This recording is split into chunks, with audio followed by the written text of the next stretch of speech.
Jesus লাভ বাংলা চ্যানেলে আপনাকে স্বাগত জানাই।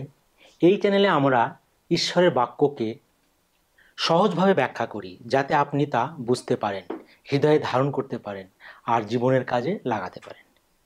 আমরা এখন একটি ধারাবাহিক সিরিজ করছি, যা পথভ্রষ্ট বিশ্বাসীদের নিয়ে। এই সিরিজে আমরা দেখছি কিভাবে একজন বিশ্বাসী ধীরে ধীরে ঈশ্বরের পথ থেকে সরে যায়, আর এই অবস্থায় ঈশ্বর আমাদের প্রতি কি অনুভব করেন। গত পর্বে আমরা বলেছিলাম, পথভ্রষ্টরা আর ঈশ্বরকে ভয় পায় না। তারা ধীরে ধীরে ঈশ্বরের কথা না শুনে অবাধ্য হয়ে ওঠে। যদি আপনি এই ভিডিওটা না দেখে থাকেন, তাহলে অবশ্যই দেখে নেবেন, কারণ এই সিরিজের প্রতিটি পর্ব একে অপরের সাথে যুক্ত। ভিডিওটি দেখতে হলে উপরের দেওয়া আই বোতামটি ক্লিক করুন। সেখানেই আমাদের এই পথভ্রষ্ট বিশ্বাসী সিরিজটার পুরো প্লেলিস্টটা আপনি পেয়ে যাবেন।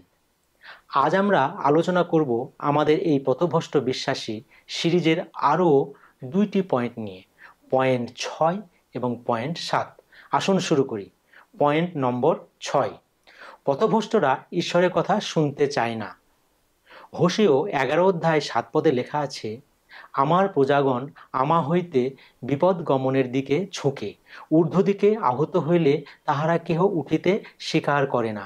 এই পদে ঈশ্বর কষ্টের সাথে বলছেন, তার মানুষরা তার কথা শুনছে না। তারা ঈশ্বরের আহ্বানে সাড়া দিচ্ছে না। তারা বাইবেল পড়ে কিন্তু হৃদয় ছয় না। তারা প্রার্থনা করে কিন্তু মনোযোগ থাকে না। তারা মণ্ডলীতে যায় কিন্তু বদলায় না। এটা অলসতা নয়, এটা হচ্ছে আত্মিক উদাসীনতা। এর মানে হৃদয় ধীরে ধীরে ঈশ্বরের প্রতি অন্ধ হয়ে যাচ্ছে।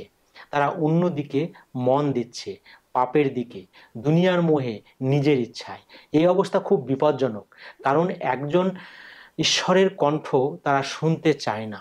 তখন সে সহজেই শয়তানের পথে চলতে পারে। এটাই পথভ্রষ্টতার একটি বড় লক্ষণ, ঈশ্বরের কণ্ঠের প্রতি উদাসীনতা।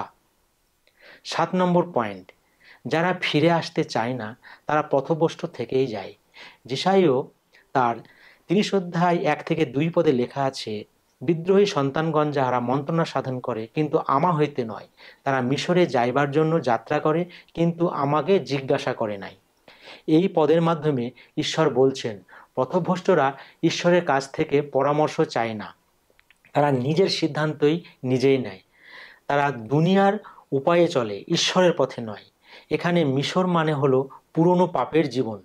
তারা আবার সেই পুরনো জীবন ফিরে পেতে চায়, যেখানে ঈশ্বর নেই, আছে শুধু পাপ ও মিথ্যা ভরসা। ঈশ্বর বলছেন, তারা পরামর্শ করে কিন্তু আমার কাছ থেকে নয়। তারা শান্তি খোঁজে কিন্তু আমার আত্মার মাধ্যমে নয়। এই মনোভাব খুব বিপজ্জনক, কারণ এটা শুধু অবজ্ঞা নয়, এটা বিদ্রোহ। এই বিদ্রোহ তাদের এমন জায়গায় নিয়ে যায় যেখান থেকে ফিরে আসা অনেক কঠিন হয়। কিন্তু আসার কথা হলো, ঈশ্বরের করুণা এখনও আছে। যারা সত্যিকারে ফিরে আসতে চায় তাদের জন্য পথ খোলা আছে। আপনি যদি আজ বুঝতে পারেন আপনার হৃদয় উদাসীন হয়ে পড়েছে, আপনি যদি দেখতে পান আপনি নিজের পথ বেছে নিচ্ছেন, তবে আজকেই ফিরে আসুন। ঈশ্বর আপনাকে ডাকছেন, তিনি চান আপনি ফিরে আসুন, আবার নতুন করে সম্পর্ক গড়ে তুলুন। বন্ধুরা, আজকের বার্তাটি যদি আপনাকে ছুঁয়ে থাকে তাহলে অবশ্যই শেয়ার করুন, কমেন্টে লিখুন আর সাবস্ক্রাইব করে পাশে থাকুন। পৃথিবীর কোনো শক্তিই আপনাকে ঈশ্বর থেকে ছিন্ন করতে পারবে না, যদি আপনি তার কণ্ঠ শুনে আবার ফিরে আসেন। আমেন।